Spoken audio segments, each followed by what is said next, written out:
പ്രിയ വിദ്യാർത്ഥികളെ, നിങ്ങൾ ഏവരും ആകാംക്ഷപൂർവ്വം കാത്തിരുന്ന കുമാരപുരം തിയേറ്റേഴ്സ് അവതരിപ്പിക്കുന്ന ഞങ്ങളുടെ 12ാമത് നാടകം ഫേക്ക് അക്കൗണ്ട് ഏതാനും നിമിഷങ്ങൾക്കകം ഈ വേദിയിൽ അരങ്ങേറുന്നതാണ്.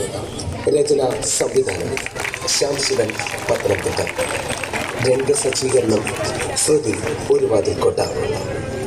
നൃത്താവിഷ്കാരങ്ങൾ രേവതി പാറശാല.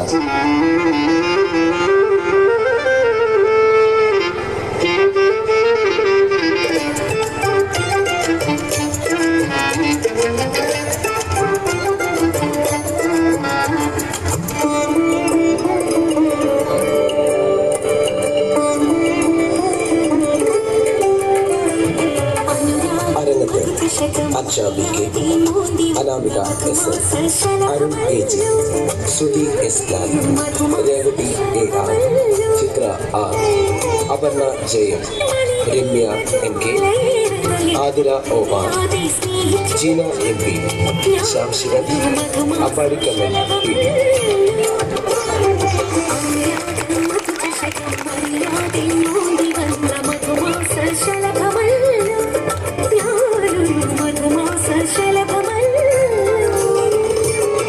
അടുത്ത ഞങ്ങളുടെ നാടകം ഇവിടെ ആരംഭിക്കുന്നു. Fake account.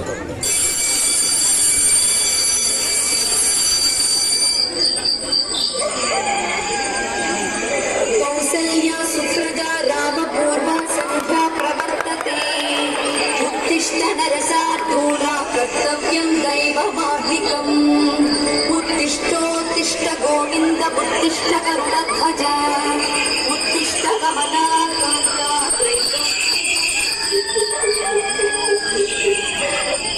മോളെ, നീ ഒന്ന് എഴുന്നേറ്റ് വന്നേ.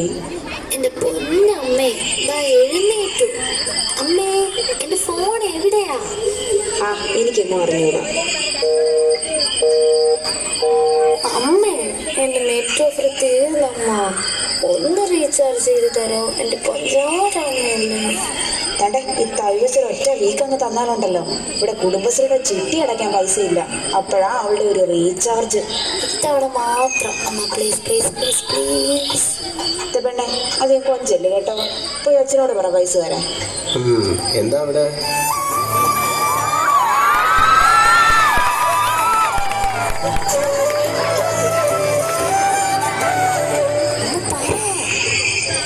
ഫോണിൽ നെറ്റ് എന്തോ കുന്ത്രണ്ടോ തീർന്നു. നിങ്ങൾ കുറച്ച് കാശ് കൊടുക്കുക. ഭയങ്കര ശല്യമാണ്. ഇപ്പൊ തുടങ്ങിയതാ. മോളെ ഫോണിൽ കളി ഇത്തിരി കൂടുന്നുണ്ടേ.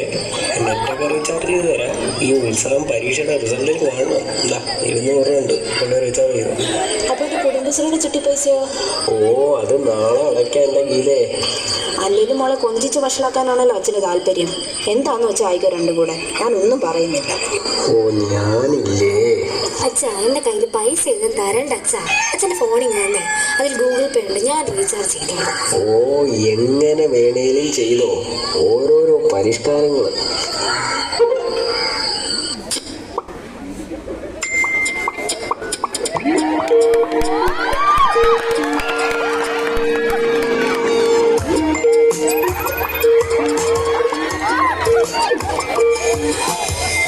കരിങ്കാലിയല്ലേ പെണ്ണാട് കൊടുവാളെടുത്ത് ചുടുതാരികച്ചോരയിൽ നീരാട്.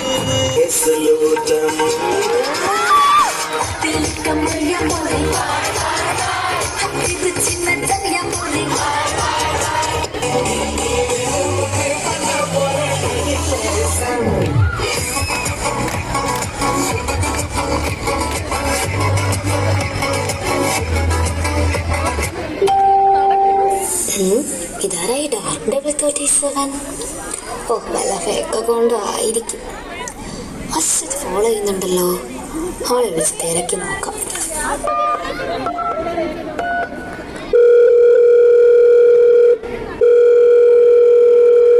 ഹലോ ഹലോ, എന്താടി രാധികെ? എടി, ആരാടി ഈ ഡാർക്ക് ഡബിൾ 37? നിനക്കറിയോ? എടി, അതാരാണെന്നൊന്നും എനിക്കറിഞ്ഞൂടാ. പക്ഷെ കണ്ടിട്ടൊരു ചുള്ളൻ പയ്യനാണെന്നാ തോന്നുന്നേ. പ്രൊഫൈലൊന്നും കണ്ടില്ലേ? അതൊക്കെ കണ്ടടി. ഓൻ എന്തിനാ എനിക്ക് മെസ്സേജ് അയക്കുന്നേ? നിന്നെ ഒന്ന് അറിഞ്ഞു നോക്കിയതായിരിക്കും. നീ 2 മെസ്സേജ് ഇട്ട് കൊടുക്ക്. ഓ പിന്നെ ഒന്ന് പോയേടി. ആ ശരി എന്നാ. നീ ഒന്ന് വിളിച്ചാലോ? അവനോടൊന്ന് ചോദിച്ചു നോക്കാം.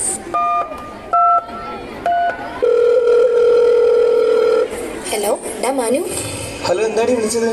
ഡാ മനു, എനിക്ക് ഇൻസ്റ്റാഗ്രാമിൽ ഒരുത്തൻ കുറെ മെസ്സേജ് അയക്കുന്നുണ്ട്. അതാരാണ്? ഓ അതേതോ ഡാർക്ക് ഡെവിൾ 37. നല്ല ഫേക്ക് അക്കൗണ്ടും ആയിരിക്കും. ഡാ നിനക്കറിയോ അയാളെ? എനിക്കൊന്നും അറിയത്തില്ല. നീ ഒന്ന് വെച്ചിട്ട് പോയേ. ഇവിടെ മനുഷ്യൻ വലിയ പണി നിൽക്കുന്നു. ഓ നിന്റെ ഒരു കാര്യം. നീ പോയേ, നിന്നെ വിളിച്ച് എന്നാ പറഞ്ഞാ മതി.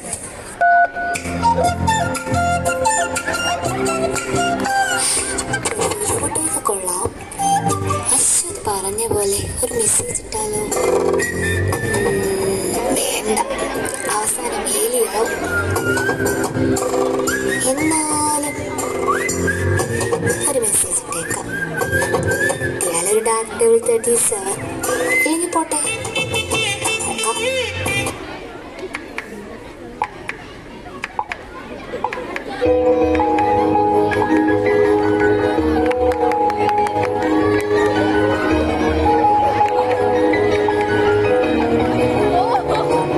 ഹലോ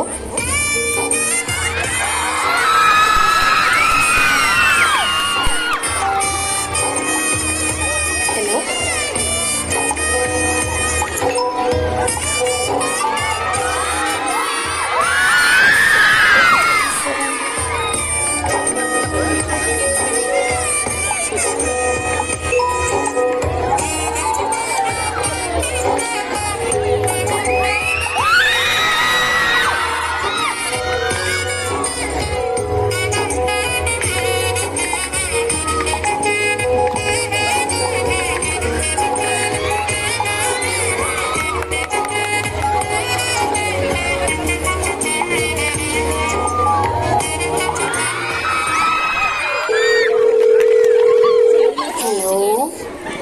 ഡാർക്ക് ഡെവിളെ, ഞാനൊന്ന് ചോദിച്ചോട്ടെ, എന്താ നിന്റെ ശരിക്കുള്ള പേര്? നമുക്കിടയിൽ എന്തിനാ മുത്തേ പേരൊക്കെ? പറയട്ടാ. നീ എന്നെ ഡെവിളേട്ടാന്ന് വിളിച്ചാൽ മതി. രാധു,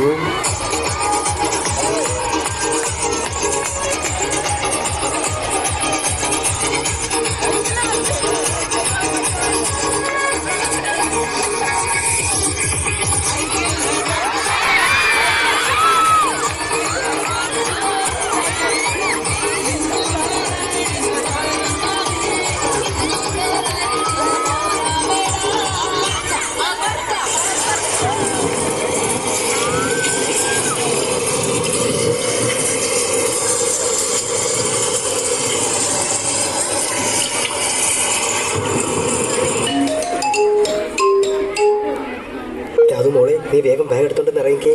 ഞാൻ മതിലിനടുത്ത് ബൈക്കുമായിട്ട് നിൽപ്പുണ്ട്. കേട്ടാ, ഇവിടെ ആരും ഉറങ്ങിയിട്ടില്ല. നീ എങ്ങനെയെങ്കിലും ഒന്ന് ഇറങ്ങ്, ട്രെയിൻ ഇപ്പൊ പോകും.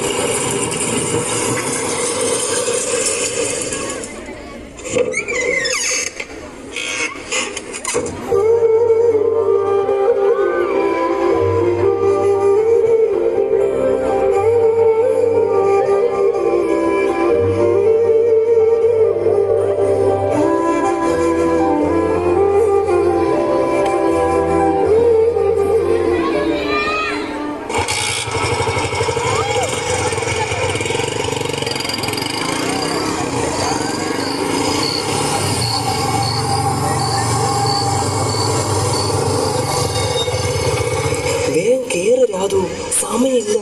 ഡെവിളേട്ടാ, ഈ ഹെൽമെറ്റ് ഒന്ന് മാറ്റിക്കേ, ഞാൻ ആ മുഖം ഒന്ന് കണ്ടോട്ടെ. രാധു, അതൊക്കെ പിന്നെ, നീ ഇപ്പൊ ഒന്ന് കേറ്. കേറി.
ന്യൂസിലേക്ക് എല്ലാ പ്രേക്ഷകർക്കും സ്വാഗതം. സോഷ്യൽ മീഡിയ അതിതീവ്രമായി ഉപയോഗിക്കുന്ന പെൺകുട്ടികൾക്കാണ് ഈ വാർത്ത. കേരളത്തിൽ നിന്ന് മറ്റൊരു വാർത്ത കൂടി ഇപ്പോൾ പുറത്തു വരുന്നു. പ്രണയം നടിച്ച് വശത്താക്കിയ ശേഷം 9ാം ക്ലാസ്സുകാരിയെ പീഡിപ്പിച്ച കേസിൽ 27-കാരൻ പ്രണയ നൈരാശ്യത്തെ തുടർന്ന് ആത്മഹത്യ ചെയ്ത 16 വയസ്സുകാരി നിരന്തരം പീഡനത്തിനിരയായി ഇന്നലെയാണ് കുട്ടി ജീവനൊടുക്കിയത്. കടക്കൽ കുമ്മിളിലാണ് സംഭവം.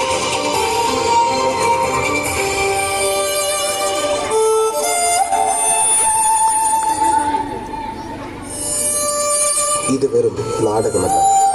നമ്മുടെ കൊച്ചു കേരളത്തിൽ ഇന്ന് നടമാടിക്കൊണ്ടിരിക്കുന്ന സോഷ്യൽ മീഡിയ ചതിക്കുഴികളുടെ തുടർക്കഥ മാത്രമാകുന്നു. മാനുഷിക ചേതോവികാരങ്ങൾക്ക് മേൽ ചതിയുടെ ദ്രംഷ്ടതയ്ക്ക് വീഴ്ച കിട്ടിയിരിക്കുന്ന മുഖമില്ലാത്ത ഫേക്ക് അക്കൗണ്ടുകളെ ഇനി ഒരു പെൺകുട്ടിയും വീണു പോകാതിരിക്കട്ടെ. ഇനി ഒരു രാധികയുടെയും ജീവൻ പൊലിയാതിരിക്കട്ടെ. സോഷ്യൽ മീഡിയ ചതിക്കുഴികളിൽപ്പെട്ട് ജീവൻ നഷ്ടമായ ഈ ഭൂമിയിലെ ഓരോ കുഞ്ഞുങ്ങൾക്കും മുമ്പിൽ ഈ നാടകം ഞങ്ങൾ സമർപ്പിക്കുന്നു. Fake account.